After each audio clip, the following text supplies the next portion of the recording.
বাংলাদেশ জামাত ইসলামী কেন প্রতিষ্ঠিত হয়েছিল এই উপমহাদেশে, এই ইতিহাস আমাদেরকে জানা দরকার।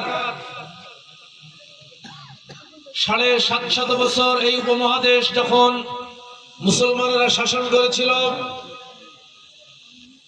তখন এই উপমহাদেশ ইসলামী সুশাসন বজায় ছিল। ইংরেজরা বেনিয়ার বেশে দেশে আসার পরে এক পর্যায়ে মুসলমানদেরকে পরাজিত করে এই উপমহাদেশের সমস্ত দায় দায়িত্ব ইংরেজরা হাতে নিয়ে নেয় এবং তারা তাদের মতো আইন প্রণয়ন করে এই উপমহাদেশের প্রত্যেকটা সেক্টরে, প্রত্যেকটা ক্ষেত্রে ইসলামের যে অনুশাসন ছিল, কোরআনিক যে বিধান ছিল, এই বিধানগুলো সব মুছে দিয়ে ব্রিটিশ আইন প্রতিষ্ঠার মাধ্যমে ইসলাম থেকে জাতিকে সরিয়ে রাখার চেষ্টা করা হয়েছিল। কিন্তু দেশের তৌহিদি জনতা চরম প্রতিকূলতার মধ্যে ইসলামের আদর্শকে জাগ্রত করার জন্য, ইসলামের সেই কোরআনিক শিক্ষাকে আবার মানুষের মাঝে ছড়িয়ে দেওয়ার জন্য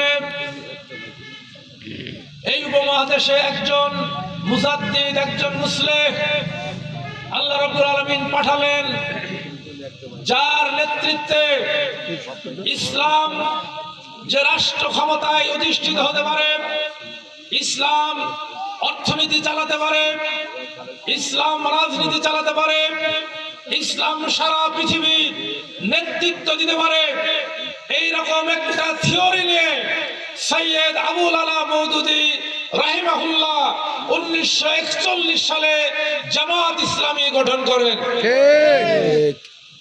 সেই জামাত ইসলামী যুগ যুগ ধরে এই এলাকায়, এই উপমহাদেশে ইসলাম প্রতিষ্ঠার আন্দোলন চালিয়ে যাচ্ছে।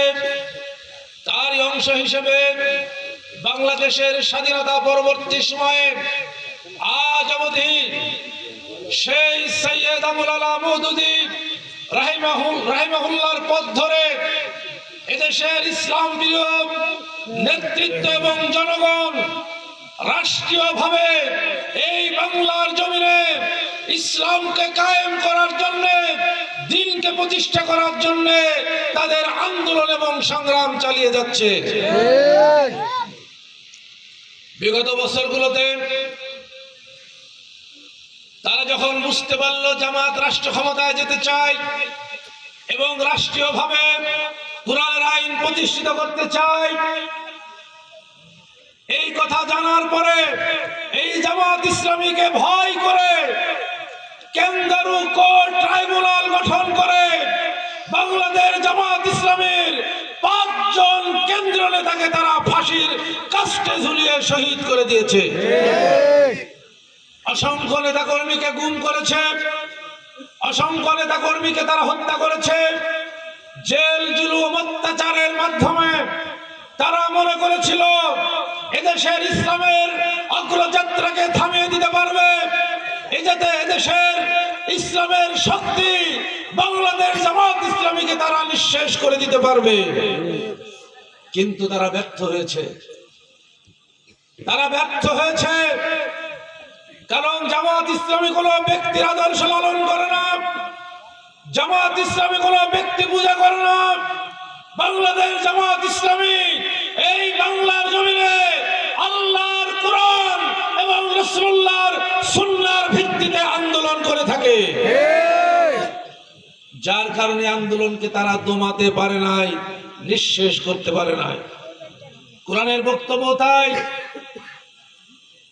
তারা তাদের মুখের ফু দিয়ে ইসলামের আলোকে নিভিয়ে দিতে চায়, কিন্তু আল্লাহ বলছেন আমি আমার আলোকে জ্বালিয়ে রাখবো, এতে কাফের মুশরিকদের যত শরীরে ব্যথায় লাগুক না কেন, মনে কষ্ট যতই হোক না কেন।